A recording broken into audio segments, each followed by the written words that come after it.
Hello, grumpy old guy. This is Mike. Yeah, it's really me without the hat. I spent the whole day giving myself a haircut. It was all kind of growing sort of a David Crosby thing going on back here, but I figured I might as well face reality, and I'm tired of wearing that stupid fucking hat. So this is going to be in full force my ugly bald self from now on. No hiding behind the hat.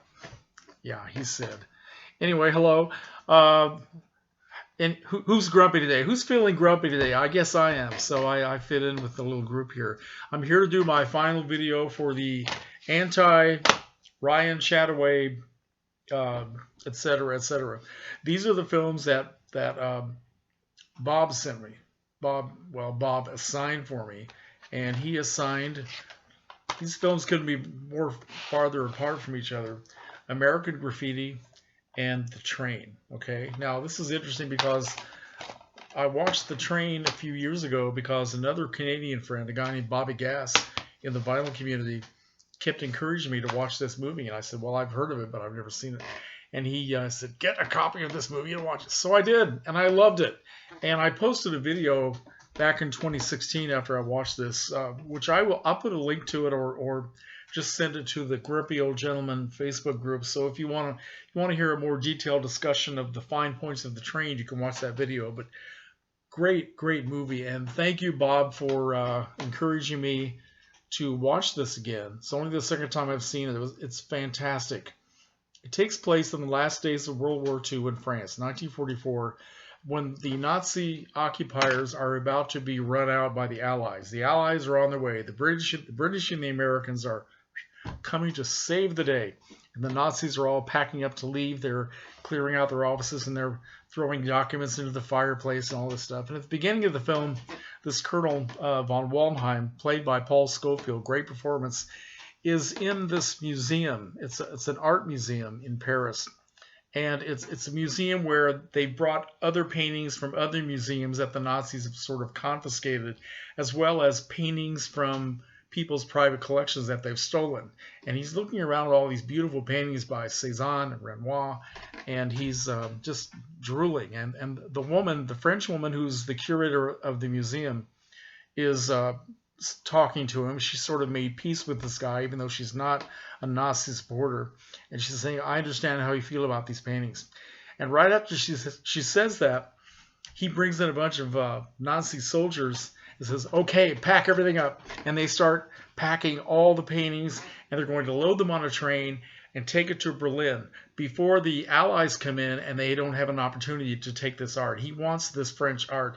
He thinks the Germans should have it because it's beautiful and he likes it and he wants it, and that's all there is to it. She doesn't want these things to leave France.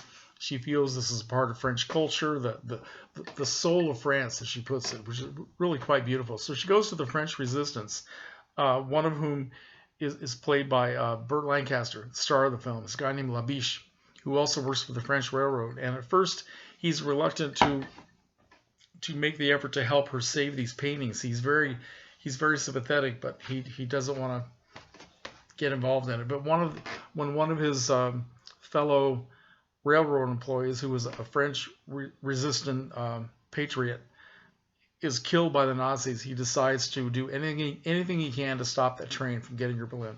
So that's what this is about. It's about this elaborate plan by all these people in the French resistance working with the railroad to fool the Nazis and make this train. Basically what they do is they find a way to make the train route, instead of going straight to Berlin from Paris, it starts going in a circle and heading back toward Paris. They cover up the names of villages and all that with other names of villages, so that the Nazis who are on this train will think that they're going in the right direction. It's an amazing film. It's very dramatic, a true action film, and it's a film that has, well, it's made in 1964, as I said, directed by John Frankenheimer, and, well, maybe I didn't say that, but it was directed by John Frankenheimer, and they had to use whatever effects talent they had at the time, and there were a lot of explosions in the film. And what they did was there were actual locations in France that the French government wanted to demolish, and they didn't have the resources to do it. So the film company did it for them, and just an amazing performance by Burt Lancaster. Very physical performance. He does a lot of his own stunts, excuse me, including one where he is actually running next to a train which is going very fast, and he climbs onto it, which is one of the most possibly suicidal things anybody can do, and he actually did it, and he does a lot of other stuff too. So I highly recommend this movie. Jean Moreau is also in it. Let's see, mostly other French actors that I'm not really terribly familiar with. Just a fantastic movie, which I highly recommend. Thanks, Bob. And then we get to American Graffiti. First, let me take a drink of rum and coke. Dedicate this to my friend Ian. Thank you. I can breathe again. American Graffiti, 1973, directed by George Lucas. The film that basically put him on the map. A fever dream about the culture, the pop culture of the late 50s and the early 60s. It doesn't really identify with any particular year because the music they're playing in the background is rock and roll music from the first days of rock and roll, 1956, 57, on up to the early 60s with the Beach Boys. So it doesn't really reflect any particular year. And it's about a group of young people, some of whom are just graduating from high school, like Ronnie Howard and Richard Dreyfuss. And Ronnie Howard is going with Richard Dreyfuss' sister, played by Cindy Williams, who will be a senior in high school, and she doesn't want to leave.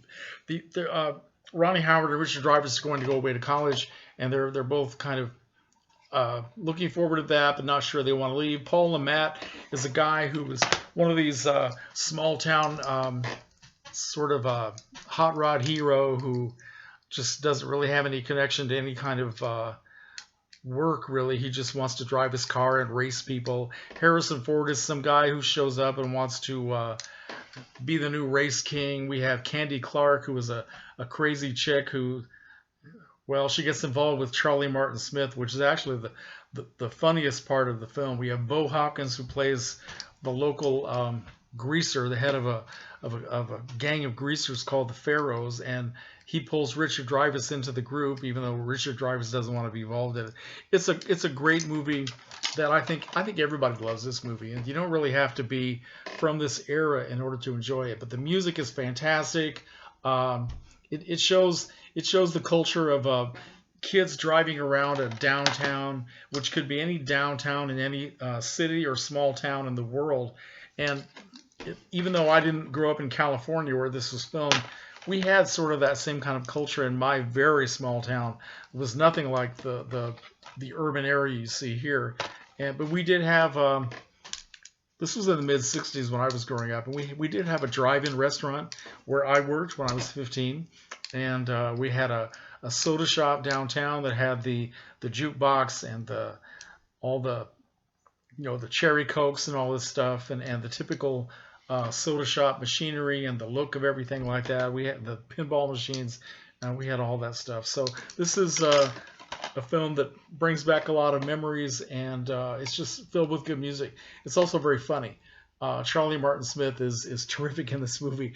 All the mishaps that happened to this poor kid, and it's very sad at the end because they show what happens to all these people after that they experience what happens in this film, and it's very sad what happens to Charlie Martin Smith and Paul LeMat. Great actors.